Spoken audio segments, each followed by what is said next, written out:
Then we have this next area here, selling shares for a profit. It is probably the hardest area to address in this industry. Most cases, nobody knows how to sell.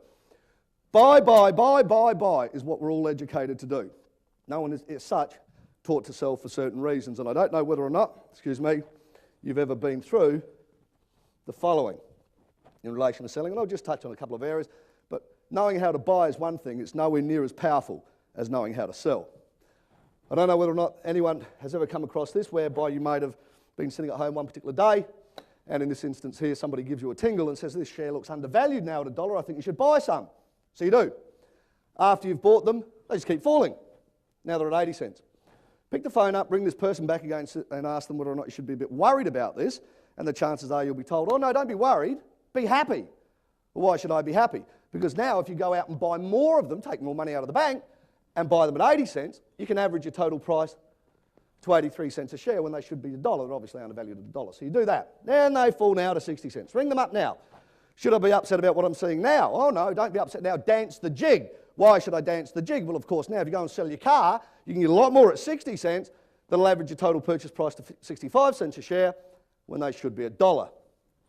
At 40 cents, may as well sell the house. Go and get as many more as I can now at this level and average my price to 42 cents a share because they were a bargain at $1. And at a cent, most of them again were still trying to convince me to go and get as many more as I can at a cent because now if I average my price, I can average them to 15 cents a share, you say, and they should be $1. Go to a non-financial expert again or a 6-year-old child and say, what do you think of what I've just done here? And they'll think, you've lost it. Why do you keep putting more good money in after bad? It's called being churned or averaged down. Maybe the person that decided to ring us and tell us to buy these shares at $1, after we did that and they fell to 80 cents, couldn't pick the phone up again. Couldn't ring the client back and say, maybe I got it wrong. Maybe something has changed. Maybe we should sell you out of this and put you into something that is going to make you money instead of consistently trying to convince us that we're getting wealthy the quicker we go broke. Or, and that's a prime example if you like, with respect to a lot of AMP examples. We also have other people that treat selling in the following manner, and that is they may buy a share in January at $1, watch it all year, it ends up in December at $1, and they say what an uninteresting and boring industry this one is as well. During the year it's done this in value. Maybe that was a time to hold. Maybe sell, maybe buy back, maybe sell, maybe buy back, maybe sell. I'm not touching the top, nor am I touching the bottom. Nobody can do that. But in the better companies as well in this country, they go through, in a lot of instances, very comfortable identifiable movement phases that if we acted accordingly, yes, they still may end up at $1 at the end of the year, but instead of having maybe 1,000 of them, if we acted in the correct manner, we'd have 10,000 of them. And we build wealth through that manner in that instance there. Unfortunately, what most of us will do with this example is the following. We'll buy the shares in January at $1. If they go up afterwards, we'll watch them. Think, this is fantastic. Myself and my family are going to eat lobster sandwiches for the rest of our life. Up, now we're on meat pies for the rest of our life. Back on lobster sandwiches, back on meat pies, back on lobster sandwiches, back on meat pies at the end of the day. And we've gone at the end of this period of time, grey, wrinkly, stressed out, and go to another industry, when in this instance, we should have made a fortune by just acting in a correct manner. And just very briefly in relation to selling as well, some people say they will act, in this instance, in a professional manner. And that is, if I can buy a share at $1, I'd be very happy to get 20%. That is, they need to be able to sell it at $1.20.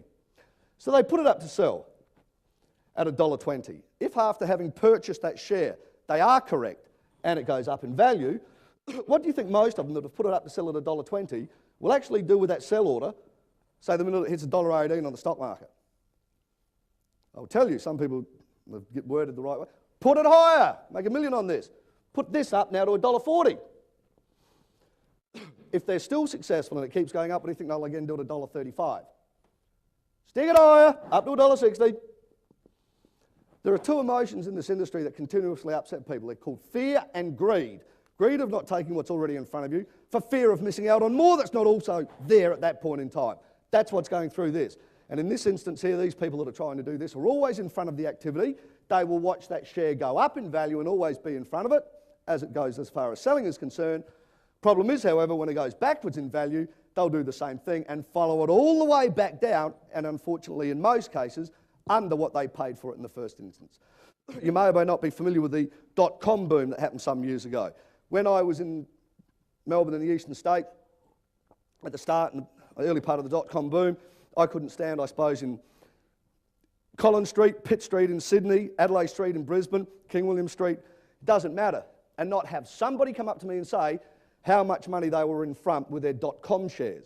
Worst part about that is I can go on a soapbox now and stand in those same streets with a big sign saying, can I meet someone that made any money on the stock market in that period of time with dot-com shares, and nobody will come and talk to me because they watch them all the way up and unfortunately come all the way back. And that happens a lot in this industry, and it shouldn't happen. If we treated it professionally and correctly, the same as we do any other business, you might be surprised how manageable making money in this industry actually is. Even if I could use that example there and talk about the benefits of, say, running a shoe shop.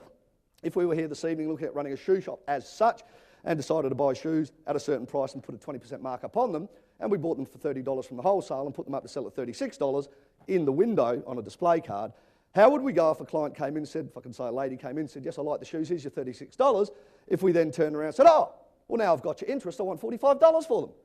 The person went, oh, I've never seen that happen before, but all right, I've got an outfit they suit.